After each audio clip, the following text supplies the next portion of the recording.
welcome to my channel. My name is Promise Porsainer, and I'm the chief content writer and blogger at techcomac.com. Techcomac blog is an educational blog where you get to learn a lot about tips to apply for scholarships and latest education news, so feel free to check it out. Today I'm talking about a very interesting topic. Over the few weeks, a lot of parents, discouraged siblings and frustrated tutors have been coming to my DM and they've been sending me messages like, I don't know how to get my child to sit. I don't know what is wrong with this child. The child is not concentrated as I'm teaching, and I don't know how to approach this child. This child is simply nonchalant. Well, I understand you honestly, because I tried to teach my younger siblings some weeks back, and honestly it was frustrating. I almost gave up. I was so discouraged, but I decided that it would be best if I learn the courses of the children's behavior and how we can help them as their tutors, people that want to impact them, to sit them down and learn. So I discovered a few tricks and a few strategies, and that's what I'll be sharing with you in this video. So the first thing I'd like you to know is that the child will not be interested in you if you're not interested in the child. The child will simply refuse to learn from you. If the child feels that you are not interested in his or her own personal needs, you're not interested in his or her own emotions. So I know at times you have experienced it. When you are not interested in a teacher teaching a particular topic, you might end up not liking that course. So that's the same thing the children are experiencing. They do not like you, or they feel like you are being too bossy and you're trying to force them to do things against their own will. Then simply they will not listen to you.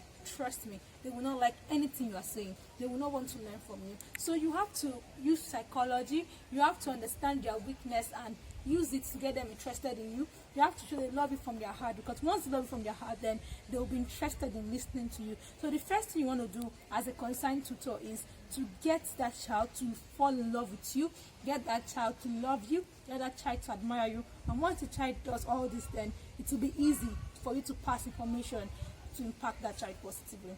Okay, so one of the challenges that parents have been facing is that the child is learning slowly.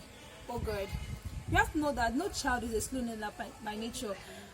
You just need different strategies to teach different type of children. So the first thing you want to do to any child that is learning slowly is that you have to encourage that child. You need nothing more or nothing less. Just encourage the child, let the child feel good, compliment the child, applaud the child as the child is making progress, and the child will feel generally comfortable. And once the child feels at peace, his self-esteem will begin to increase, his self-confidence will begin to increase, and once all this increases, the child will develop better problem-solving skills. The child will be able to do things better, be able to reason, provide solutions to problems better. So come on, no child is a born slow learner, but some environments have made these children to become slow learners. So you don't know the kind of environment they've been learning in their class. Maybe their children, maybe other children and other classmates actually mock them, or maybe they've done one or two things that they feel inferior honestly to others. So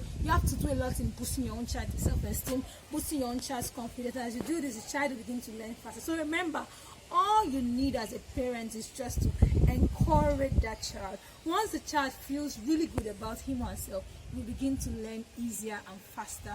But another challenge I heard is that someone was telling me of how a child is simply nonchalant about learning. This child is intelligent on the average, but simply does not want to sit and learn.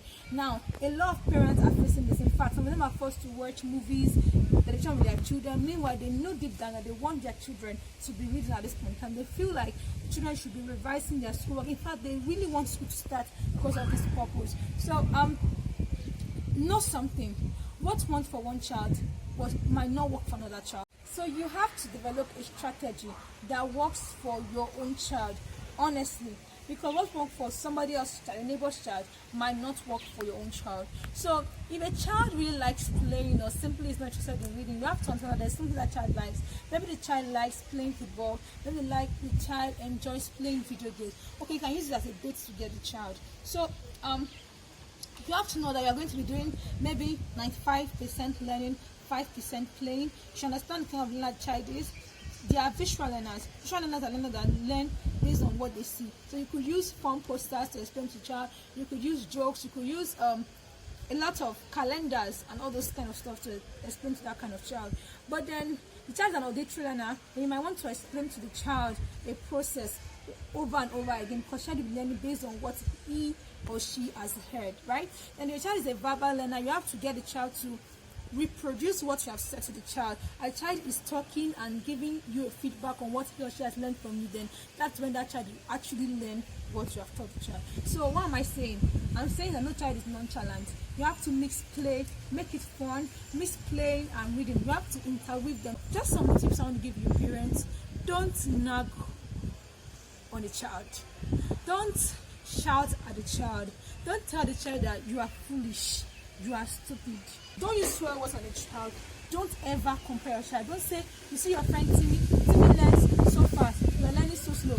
People started reading the same book, is in chapter 12, you're in chapter 1. No, don't say that. Instead, encourage the child, motivate the child. I told you something earlier. I said no child weakness, and use it as a strength on your own part. What do I mean by this? I mean, if the child likes capsule, then you could say, okay, when you're done with this part, I'll give you 2 capsules, and that's it. That child will need to work with, based on the gift or reward he or she is hoping to get. So honestly, I can't wait for you guys to implement this and give me a feedback. So I really will be happy to hear from you. So I was saying earlier that number 2, don't compare your child, don't shout at your child, don't nag at your child. Why? Because if you do all this, the effect will be counterproductive. That means you'll be getting the opposite of what you're expecting. The child will become more stubborn, ruder, more annoying. In fact, you're just going to give up and say, this child, I don't know where I got it from. So honestly, encourage your child pandemic. So remember to stay safe. Feel free to check tech.omap.com. If you have any reason to contact me, my number is 08186281254. I will really appreciate if you like, subscribe, and comment on this video. Also, feel free to share to your family and friends, because they might be going through the same situation that you are currently going through. So thank you so much. I love you. One love.